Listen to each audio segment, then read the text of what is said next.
Well, hello, how are you all doing today? Hope you're doing well. Yes, it's the old Git and I'm back. First of all, I want to bring your attention to what's on my sort of there on the other screen, the Islamic Doomsday Clock. I'd like you to keep having a look at that and sort of make up your mind where you think we are on that clock. But before we go into all that, well, I'm back. And why have I been away? Well, I don't know, as you know, or many of you do know, there was a complete blackout in Spain, and that's where I live. And everything went off, and we were off for, I think we were off for about a day and a half, and nothing worked. Then when we went to switch all the equipment back on again, I must say it was atrocious. I had 3 machines go down that are sort of crucial to how I broadcast. And I've got to say that the broadcast that I'm doing today is still on a bit of a shoestring. One of the computers which I do a lot of work with, which actually sends the signal out, a Geecom Mini, which is I want to thank them people in Geecom, because I sent it straight back, that one, and they sent it another one to replace it straight away. So well done. I'll big up Geecom, who produce the mini, very powerful mini computer. So the actual broadcast that's sending out the TV signal, that's before TV, is going out as normal on the Geecom. But for doing broadcasts like, you know, the old Git, this stuff that I do, I'm having trouble because I need different machines to do different jobs. And the other 2 machines are gone. And I'm actually doing this particular broadcast through a laptop, which I'm sorry about the quality, but that's it. Don't mind the quality, feel the width. But anyway, let's get into what I want to talk about today. First of all, I've got a couple of subjects I'm going to cover today. I'm not going to be on too long because I'll try and get the equipment fixed if I can. If anybody's got lying about anywhere a decent PC, I think I need a new PC. No, actually, it's in the shop to be repaired. But the problem is, with that PC, it's got a lot of very expensive software on, which I can't seem to get off. And obviously, I can't put it on a laptop. Anyway, I digress again. But yes, let's first of all go. I want to go to this lady here, who there she is, a lady called Sarah Pochin. And she won to become a new politician that's entered into the Reform Party, and she's their newest politician. And controversially, the first question that she asked when she got a chance to ask a question in Westminster was, should we ban the burqa in England? And of course she got the usual reaction, and Keir Starmer, the granny harmer, refused to answer the question. He just sort of brushed her aside as if, you know, but he doesn't understand that these people are going to take his premiership, they're going to take his prime ministership away from him. He never ever answers a question about banning the burqa or anything else that to do with the protected group which we have in England. Now, just before you start shouting at me and calling me a racist, I'm not a racist. As I've said before, 75. I'm talking about Muslims now, or more so, infiltrators, the Islamists.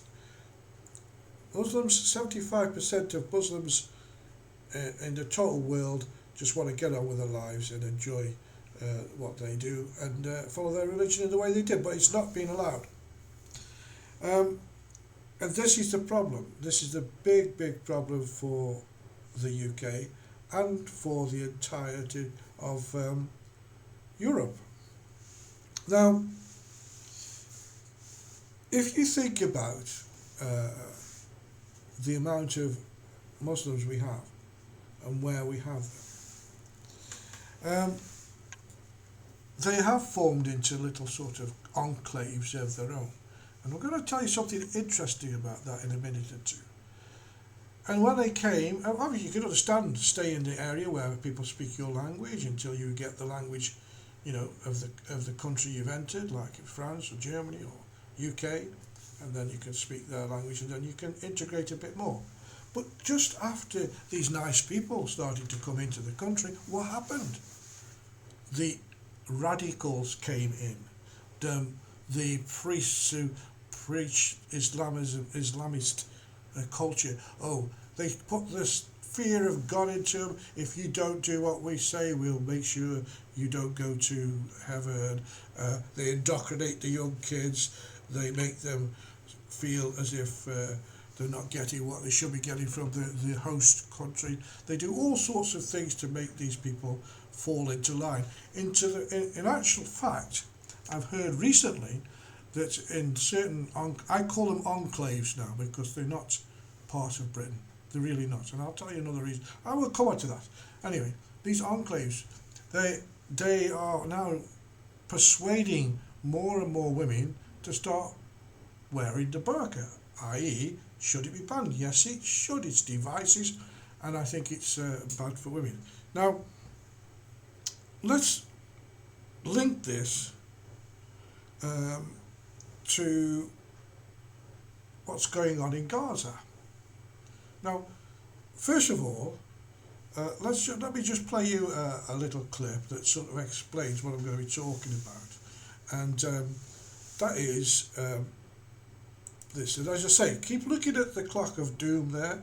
Have a quick look now, follow it round, and tell us where you think we are in regards to being taken over. But let's go to now. First of all, just a bit of fun. Let's go to this chap who is one of these guys who thinks they should control women. So let's have this first, shall we? Just before we go into the bit of serious stuff. If your wife is disobedient, rude, abusive, not kind, not a good wife, ditch her, ya akhi. What are you keeping her for? You're still young. Marry someone else. See, it is demand and supply. Don't laugh. I know you will hate me for this. Anytime I write on Twitter, people attack me like this. They don't understand. They don't have knowledge. It is demand and supply. There are so many women out you can get. And if you get married to a woman's best strategy is to be a slave in the house. Sheikh, where is women power? Not here. If you manage to be submissive and treating your husband with humility and weakness, he's like a ring in your finger. But if he marries another man in the shape of a woman, he says, do this. Why don't you do that? Okay, can you do this? No, you do that. And she is another man in his house. This is not a healthy marriage. Yes, he is obliged to be kind to her, to love her, to shelter her, to provide for her. But at the same time, she is also obliged to be feminine, to be a woman, to be fragile. If they manage to have this chemistry, you have a long, successful marriage, inshallah. I had to put that on. I tell you what, the ideology says how a woman should be submissive, do what your husband say. And I know that it also says, they also say, and a woman should accept a beating now and then. I think, it's just absolutely crazy. This burqa wearing, suppression of women in the Western world is not acceptable. If they like it, they want to do it, go and live where they it's normal. But it isn't normal in the UK. Anyway, I digressed, didn't I? So why is it that these infiltrators are now causing bigger problems than the government even want you to know about? Now, let's just look at some figures, okay?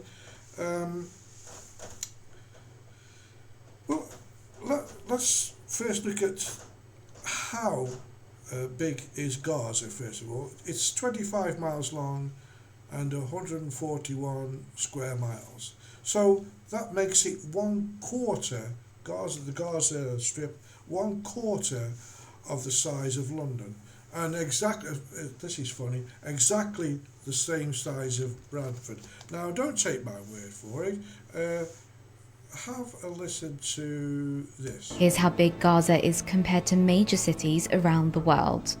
Over 2 million people live in the Gaza Strip, one of the most densely populated areas in the world. It's around 10 kilometers wide and 41 kilometers long. Here's how the size of Gaza compares to New York City, Delhi, Mexico City, Beijing, London, Lagos, and Jakarta. Here's how big Gaza is compared to major cities around the world. So you can see Over that. 2 million people live in the Keep Gaza that on. Strip, one of the Check most this out. densely populated areas in. So, Gaza, let's talk about Gaza in comparison to what's happening in the UK.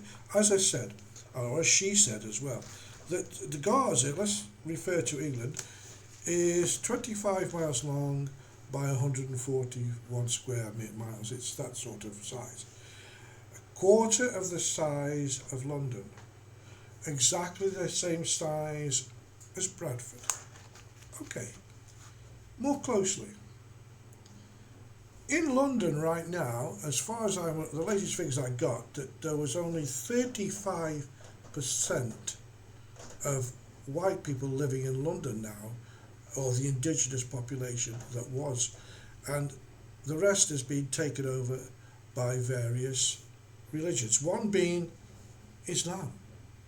But not the nice Muslims. It's been infiltrated in a great way, and it's been infiltrated to the extent of the mayor being a Muslim. He seems to ask for many things in London that even just ordinary people can't afford to live there. But he's bringing. We want more Muslim mosques closer into the city. We want we want shops and things that's kind of attract more Muslims. We need more Pakistanis in the country. This is coming from his mouth, not mine. Now consider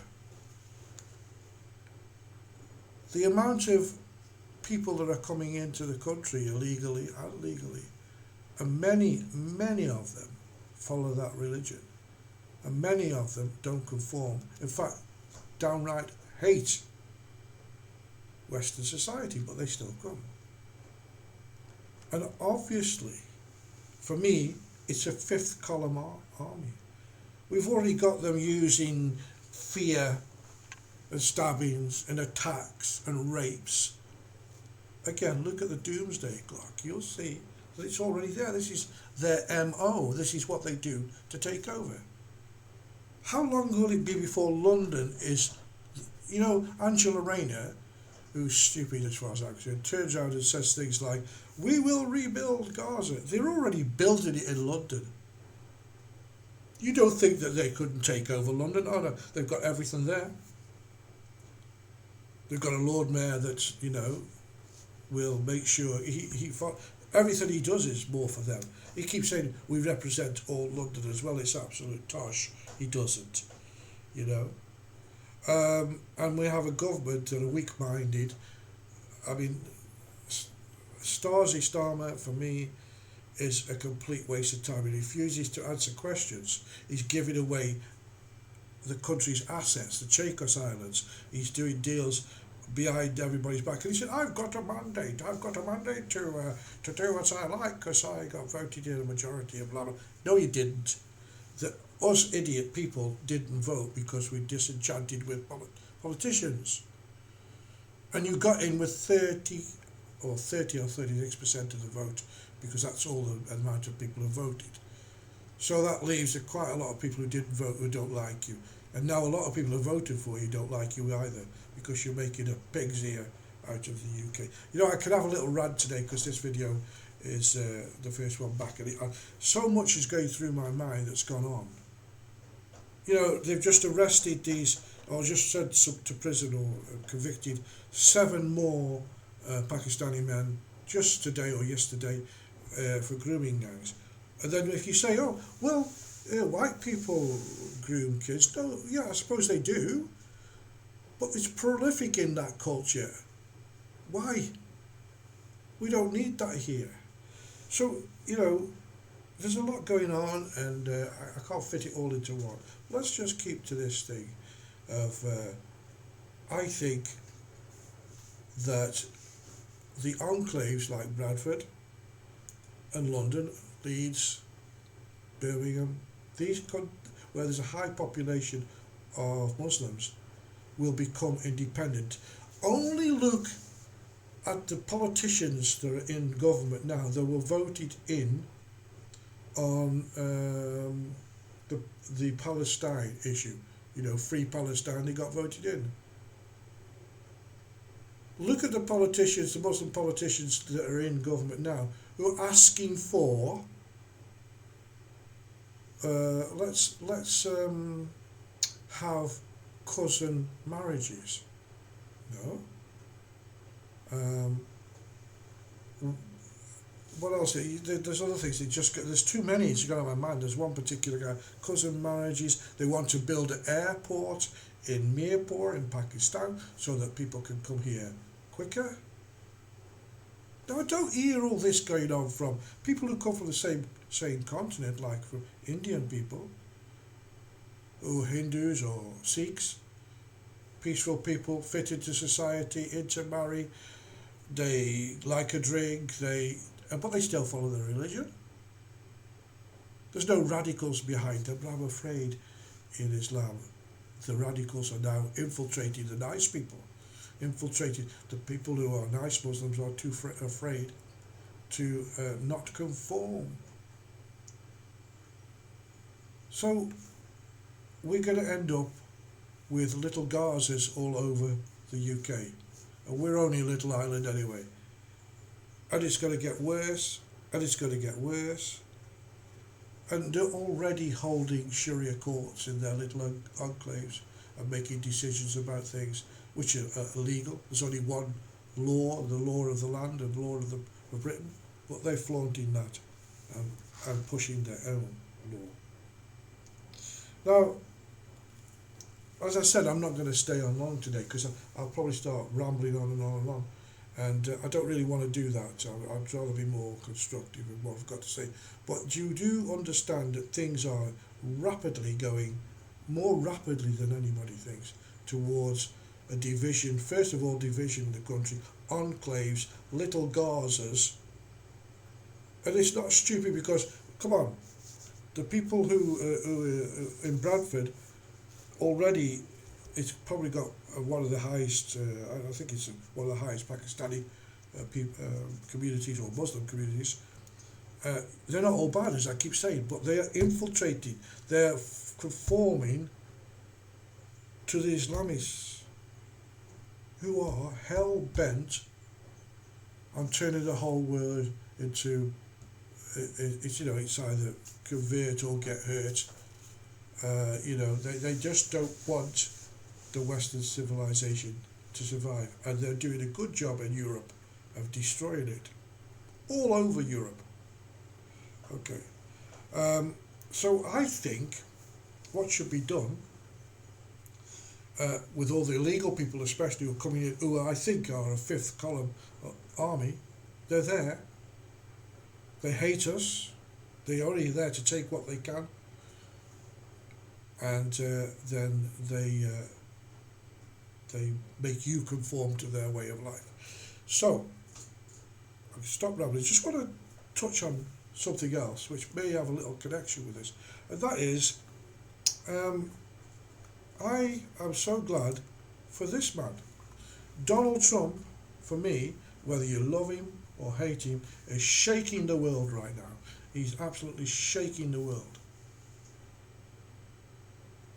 He's on about tariffs and things like that, but he's really, really going to town. In the background, as you know, Israel is now striking at Iran, and they definitely want to stop them having a nuclear bomb. You've got all the goodies and the do-goodies saying, oh, leave them alone, blah, blah, blah. What are trying to make. You can't make peace with these people.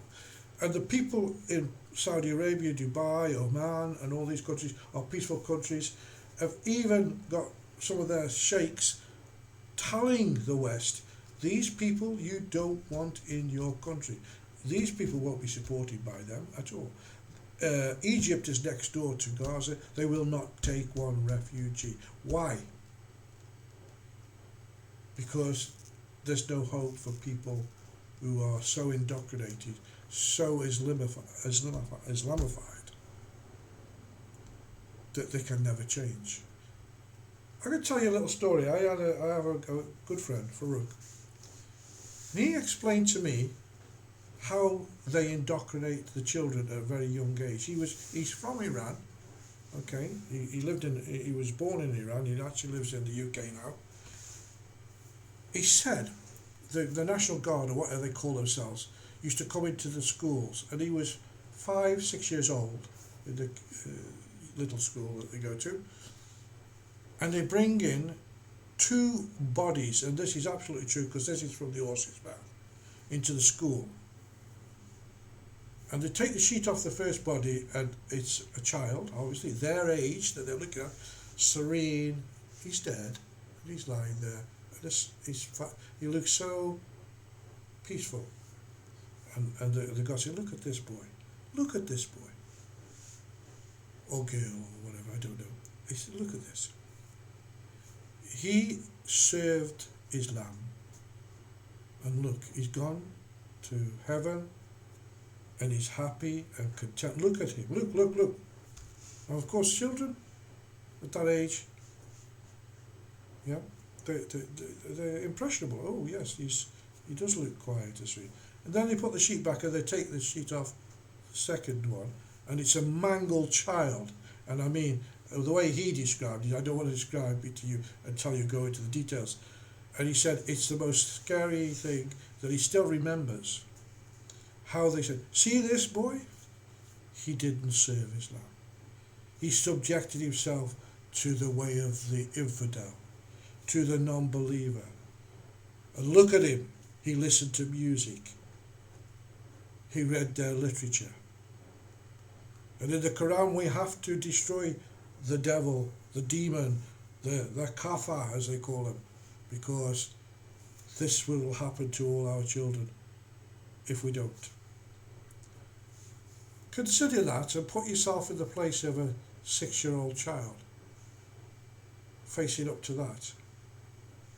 The fear of Allah has been inserted into his mind.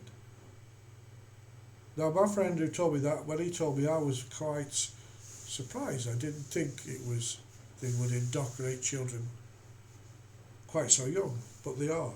So as they grow up, they become more and more. By the time they reach teenagers, they hate you with a vengeance. And like a lot of the people from Saudi Arabia and these people, we would either put them in prison or we would ostracize them. And I think they've done that by sticking them into the Garza Strip. So, with that little story, I'm going to say that, you've got to think what could be happening to the young kids that are born in this country, in them enclaves that are now controlled by the Islamists. You've got all the nice Muslims there who came in and they just want to work and make a better life. That's why they came here. They can follow their religion. That's why they want to do, go to the mosque. But then in the mosque, their kids are indoctrinated. They're told that we're their enemy. They're told that we shouldn't conform to our type of society. They should wear the burqa. And what happens? Well, you see what's happening. But anyway, so I thought I'd tell you that little story because that's absolutely true. And Farouk's a very happy person, lives in this country, married, and would never go back to Iran. Anyway, so Donald Trump, why is he shaking up the world? He's shaking up the world, like I say, economically, but he's also doing something that the British government should take a leaf out of his book and stop listening to these lefty lawyers and the ECHR and get rid of the dross that's in our country. If they come illegally, the first thing they do when they put their foot on the ground is they broke the law. You enter the country illegally. So I still think a solution is that France is not going to help you. They don't want them either. Is the offshore option. You know, park a boat off the coast of the UK when it's full, take them to one of the British islands, process them. If they have right to come, put them in back in England. If they don't have right, where do you want to go? You're not staying here. We'll either put you back in your own country or a country that will take you. But whatever, you're not going. You'll never get to stay in England. And I believe you should never get to stay in England if you come illegally, because you broke the law from the day you arrived. Okay? There's safe ways to get here. They're coming from a safe country. They've passed through many other safe countries. They just want to come and get the free handout. Let's be real. It's got to stop. I mean, he's now, Donald Trump there has got them, he's kind of got them, his troops and everybody, a lot of people, you know, all the little, oh, what are you doing? He's got them out on the streets, rounding up all the illegals and getting rid of them. And he said his statement, and people never listen, Luke, okay, you've got to go, and you'll go. We'll send you away, back to where you come from. Apply to come legally, and more than likely, you can come back. Now, this is the reaction. I'm not going to put the sound on because it sort of gets on my nerves to listen to. But these people are rioting on the streets and, as of course, looting the streets in America and setting fire. 2 people on with Mexican flags going around on the fire, you know, and then you expect to stay in the country. Well, I think he's done the right thing. He's absolutely done the right thing to shake up the world, and it's about time that Britain started to do the same. So, just a little taster. In the last 3 days in Ireland, in Ballymena, I don't know if it's Northern Ireland, Ballymena, I think it says, there's been riots because, again, 3 boys, immigrants, have raped a 12-year-old or 13-year-old girl or boy or something. I don't know the full details, but they're coming out. But obviously our mainstream news doesn't want to tell you the truth. And there's riots been going on because they're fed up and the government do nothing about all the things that are happening in Northern Ireland. And I believe that they're closer to civil war than the UK is. So, think on everybody. Think on. You have to understand that something has to be done in the West about this disruptive. The only disruptive culture in the world is this one. They're involved in many wars across the world, forcing their ideology onto everybody else. It has to stop. And the way to stop it is get rid of them. Send them away. If that's what you want, don't come to England. If you want to wear a burqa, go to a country that wear a burqa. But the ideals of Western culture will be lost if something doesn't have serious. Anyway, I think I've said enough. I'm sorry for ranting on today. I really am. But it's, you know, a lot of things are winding me up. I've not got the chance to go into them all in one go because, or I haven't had because of the problems we've got with equipment. Obviously, in the next weeks or months or whatever, weeks it'll be, we'll get back to as we were, and I'll be able to be more relaxed and make decent videos and talk about one subject instead of going off at a tangent, which I do because it's just making me so crazy. 72 years old, and I'm watching my whole world disappear before my eyes. And you know what? The idiots in the UK and in France and in Germany, they're letting it happen. they should take a leaf out of Poland's book. Anybody that doesn't know about Poland, go and on the social media and look how good Poland is and what they do about it. They keep their own culture and they always will. Anyway, too much. So good to be back. I'm sorry for rambling on today, but had to, because for me, it's just been too much. So once again, look at the doomsday as Islamic doomsday clock. Look at how they infiltrate and take over countries. Look at the size of Garza and how that's a country, and London and Birmingham and Bradford and Leeds becoming enclaves, and politicians infiltrating our government and asking for things that we don't want, trying to change our culture, trying to introduce their culture. If you go into politics and you become a politician, doesn't matter whether you're left or right, your priority should be the indigenous population, keeping the culture of the country and being subject to their will, not the will of interlopers. Okay, good. So until the next time, it's the old git saying, I'll speak to you soon, hopefully, and we'll be back and running properly with the computers and everything that should be. Once again, thanking Geekom for being so quick and getting me back broadcasting the TV station, which you can go and watch anytime, 24 hours a day.